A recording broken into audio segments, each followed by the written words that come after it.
여러분 안녕하십니까? 이어서 경남 소식입니다. 경남의 기업체와 자치단체들이 최악의 지진 피해를 본 튀르키예와 시리아 돕기에 나섰습니다. 특히 형제국으로 불리는 튀르키예는 경남과 방산 등 경제 분야에서 협력 관계가 긴밀해 도움의 손길이 이어지고 있습니다. 천연수 기자의 보도입니다.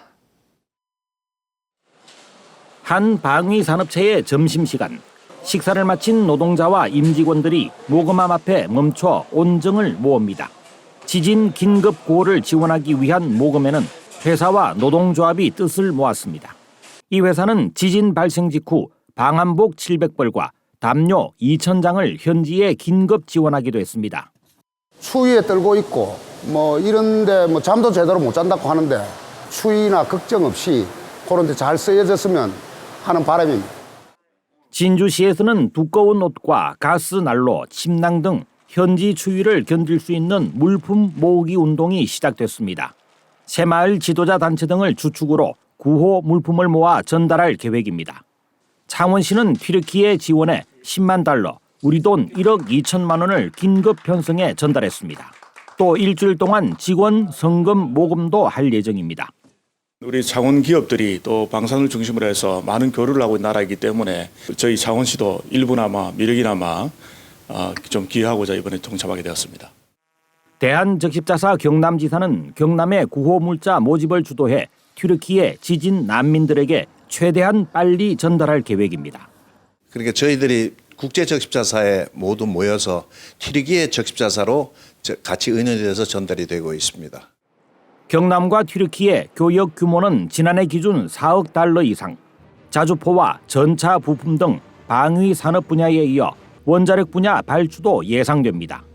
6.25 전쟁에 참전한 혈맹, 형제국 튀르키예와 오랜 인연이 지진 구호 운동으로 이어지고 있습니다.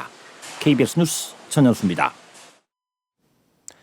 거제 장목농협이 운영하는 하나로마트에서 직원들이 수년 동안 억대의 납품 대금을 횡령한 사실이 드러났습니다. 해당 지역 농협은 이러한 사실을 확인하고도 상부기관에 신고하거나 경찰 고발조차도 하지 않았습니다. 최진석 기자가 보도합니다. 거제 장목농협이 운영하는 하나로마트입니다. 이곳에서 납품업체와 거래를 담당했던 A씨와 B씨는 납품 대금 일부를 횡령했다는 의혹을 받고 있습니다.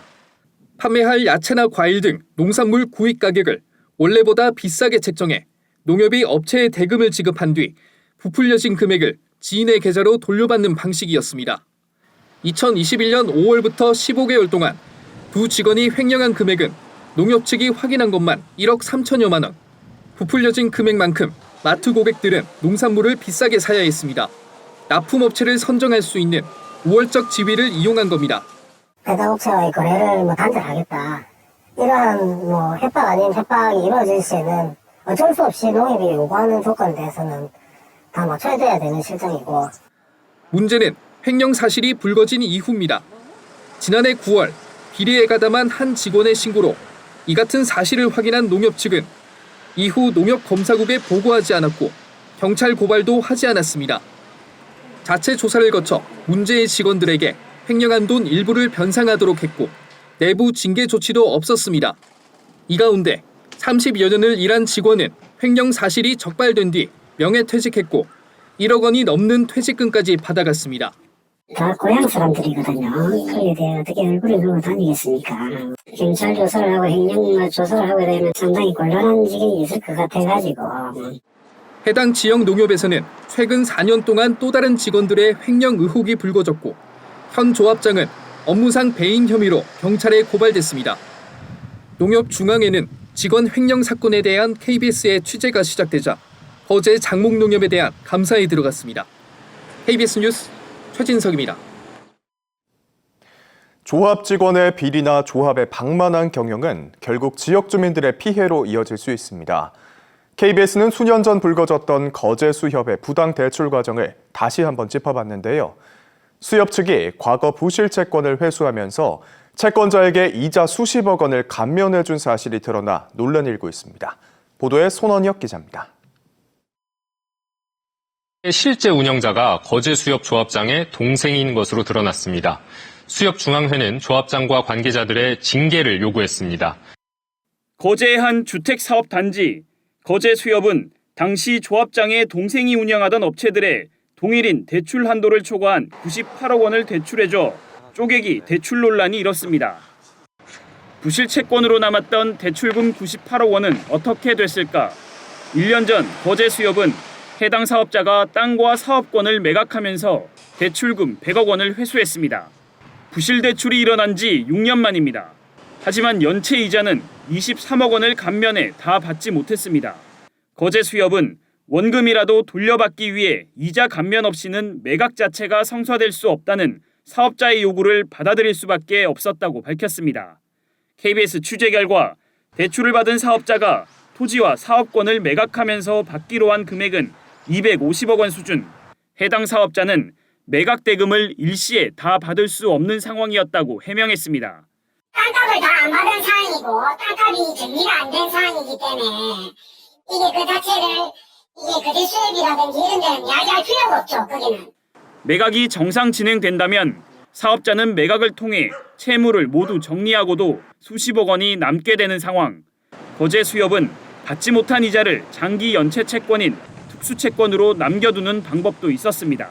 그냥도 그냥 서류상 해석상 있는 거지 해소가 될 수 있는 게 아니거든요. 은금하고 이자 일부를 입사하고 매각할 수밖에 없는 입장에서 그 당시에는 우리 조합의 그게 최선의 선택이었습니다. 전국 3대 수협으로 꼽히다 방만 경영으로 수년째 자본 잠식에서 벗어나지 못하고 있는 거제 수협.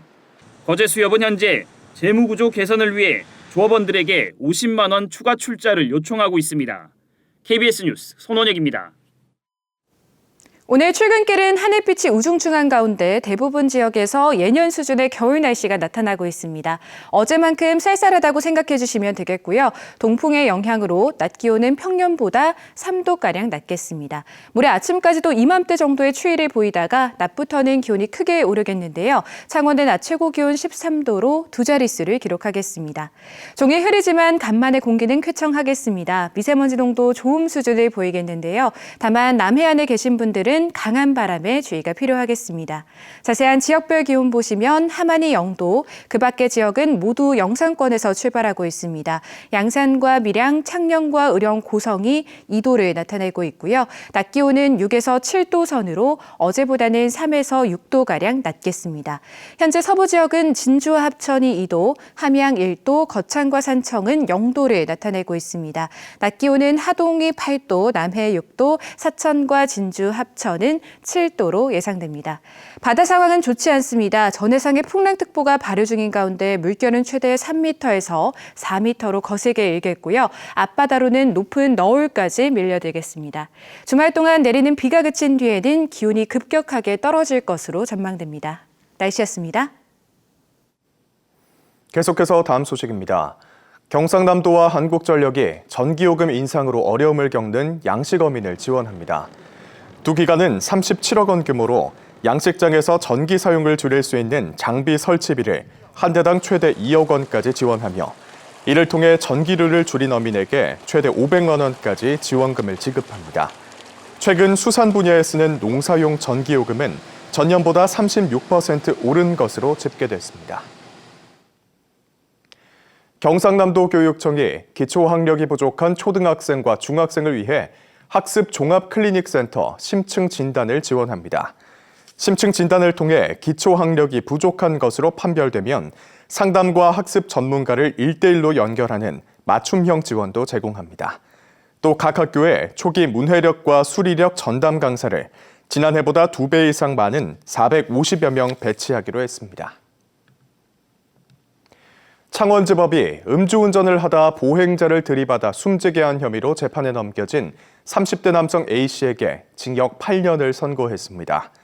A씨는 지난해 9월 창원시 양곡동의 한 도로에서 혈중 알코올 농도 0.144% 만취 상태로 운전하다 갓길을 따라 걷고 있던 40대 남성 B씨를 들이받은 뒤 구호 조치 없이 도망가 B씨를 숨지게 한 혐의로 재판에 넘겨졌습니다.